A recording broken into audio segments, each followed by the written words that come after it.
बात का कि भारतीय जनता पार्टी और जनता दल यूनाइटेड घबराए हुए हैं, बौखलाए हुए हैं, तिलमिलाए हुए हैं। उन्हें हार दिख रही है, इसलिए सहारा ले रहे हैं ईडी, इनकम टैक्स, सीबीआई, अभी तो कई चीजें लाएंगे। आने दीजिए, हम भी तैयार हैं। हमारे साथ बिहार का एक एक वोटर, जवान, किसान, महिला, आप सब साथ खड़े, हमें किसी बात का कोई डर नहीं। बात आपने कही है सर, शक्ति सिंह गोहिल ने भी वही बात दोहराई है। ये लिखा हुआ है कि ये कैंपस से बरामद हुआ है। गलत है, पूर्ण रूपेण गलत है जी। आपने राजद के साथ हैं, राजद के घोटाले का याद किया जाए कि राजद में कितने घोटाले हुए, राजद का देखिए, एक आदत मोदी जी की बन गई है कि हमेशा पीछे दिखाएंगे आपको। बिहार का नौजवान आगे देखना चाहता है, बिहार का नौजवान भविष्य का नक्शा किसके पास है वो उसके पास जाना चाहता है। उसको दिख रहा है एक नौजवान चेहरा। मोदी जी से उनका लेखा जोखा पूछो तो वो 70 साल पीछे ले जाएंगे। अपने 6 साल का हिसाब नहीं देंगे, हमसे 70 साल का मांगेंगे। ये लोकतंत्र है, हर 5 साल में हिसाब किताब जनता करती है। जिसको सजा देनी होती है जनता देती है, और दी, कईयों को दी। अब वक्त आ गया है कि जनता इनको सजा दे। 15 साल का इनका हिसाब किताब, इनके पास भविष्य का कोई रोड मैप नहीं है। पिछले 15 साल का अपना हिसाब किताब नहीं देना चाहते।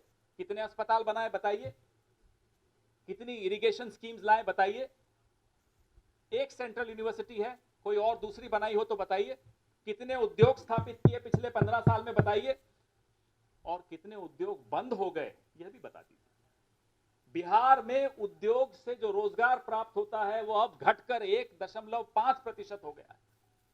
सबसे नौजवान प्रदेश हिंदुस्तान का, जिसमें सबसे ज्यादा नौजवान रहते हैं। 25% आईएएस आईपीएस पिछले 10 साल में रोहन जी बिहार के थे। लेकिन बिहार ने उनके साथ क्या किया, बिहार की सरकारों ने उनके साथ क्या किया, इसका हिसाब अब मोदी जी को देना है। इसका हिसाब अब नीतीश बाबू को देना है। कितनी बार आप 15 साल पहले की बात करेंगे? अपने 15 साल का हिसाब दीजिए और आगे वाले 5 साल का हमें रोड मैप बताइए। बिहार यह चाहता है। पिछले 5 साल में और भी हुए हैं। उन तमाम घोटालों की निष्पक्ष जांच की जाएगी। हम ऐसे नहीं है कि इलेक्शन से पहले ईडी, इनकम टैक्स, सीबीआई अपने तोतों को छोड़ दें। निष्पक्ष जांच की जाएगी। जो दोषी होंगे, कोई हो, उनको कानून सम्मत, नियम सम्मत सजा मिलेगी जी।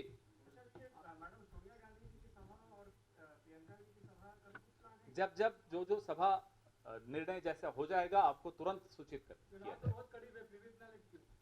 अभी आप बताइए, अमित शाह की कोई रैली हो रही है क्या? मोदी जी की तो हो गई ना, तो राहुल जी की तो हो गई ना। बिहार के लिए आपका विजन कैसा है, क्या? आपको हमने अपना बदलाव पत्र दिया। बिहार पिछले कई 2-3 सालों से हमारे रोहन भाई लगातार आ रहे हैं, हम राजेश भाई से और सबसे सलाह लेते रहते हैं। ये स्पष्ट हो गया है कि बिहार अब बदलाव के लिए लालायित है।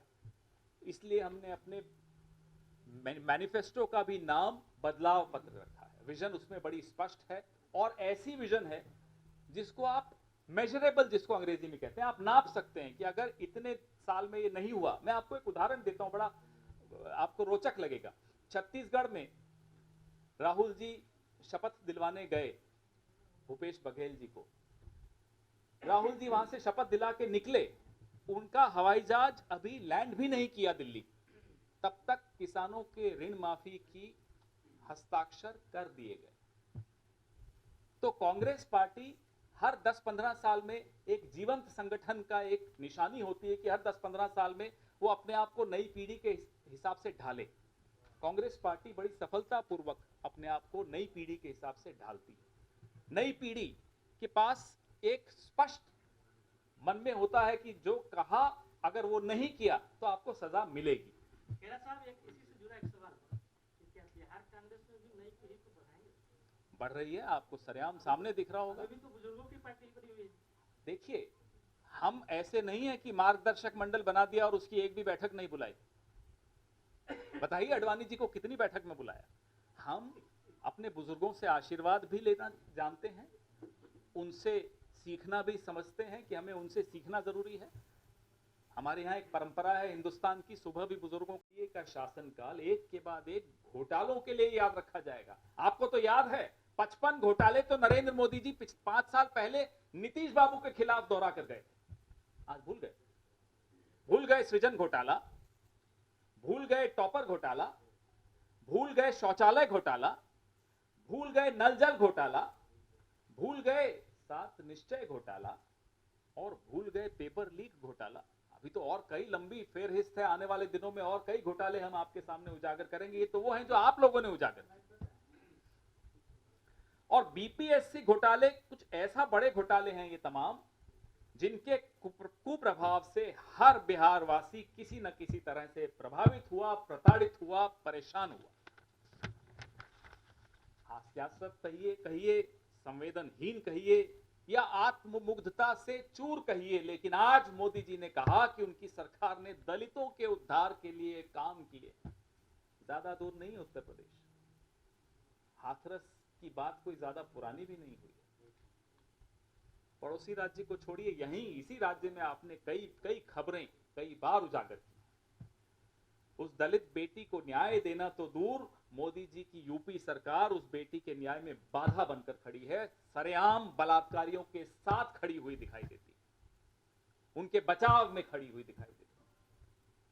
मैं और उदाहरण नहीं दे रहा, सिर्फ हाथरस का इसलिए दे रहा हूं, नहीं उदाहरण तो कठुआ का भी है, उदाहरण तो उन्नाव का भी है, उदाहरण तो चिन्मयानंद जी का भी है। तमाम लोगों के उदाहरण है जहां भारतीय जनता पार्टी सरेआम पीड़िता के विरुद्ध और बलात्कारी के साथ खड़ी हुई दिखाई देती है। खैर, बिहार की जनता बहुत समझदार है, यहां न झूठ चलेगा न जुमले बिकेंगे। ये भरोसा आज विशेष तौर पर आज मोदी जी की रैली में आए लोगों को देखकर हो गया। या तो बोर हो रहे थे, थोड़ा बहुत मनोरंजन भी हो रहा होगा। आजकल तो मनोरंजन भी नहीं हो पाता प्रधानमंत्री जी से, क्योंकि वह भी बात पुरानी हो गई, वही बातें दोहराए जाते हैं। अब तो लोगों को हंसी भी नहीं आती।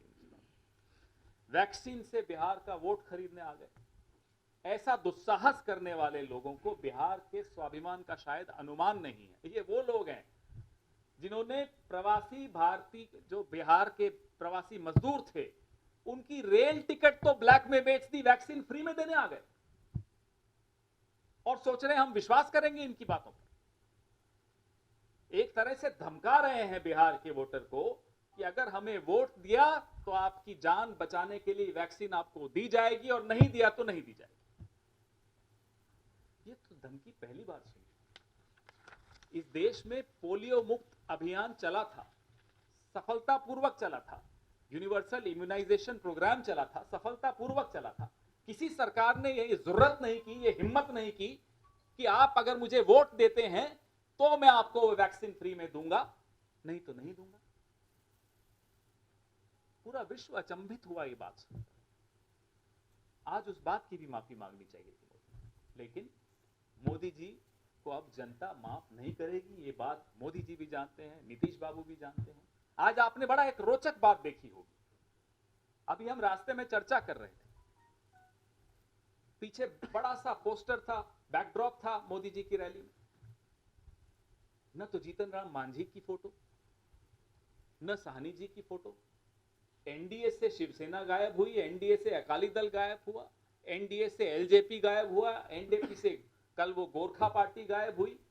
एनडीए के पोस्टर से जीतन राम मांझी गायब हुए, एनडीए के पोस्टर से मुकेश साहनी गायब हुए। आने वाले दिनों में देखिए एनडीए गायब होने वाला है। जब देश की सुरक्षा की बात हो तब कुछ किरदार अहम भूमिका निभाते हैं। बेजोड़ शटर्स और शटर लॉक्स, मजबूती की मिसाल कायम करने वाले स्टील पाइप्स, सर्वश्रेष्ठ गुणवत्ता से भरपूर शटर लैथ और अटूट इंटरनल लॉक्स। आइए इन्हें मिलाकर निर्माण करते हैं एक उज्जवल भारत का, क्योंकि बात भारत की मजबूत भविष्य की है।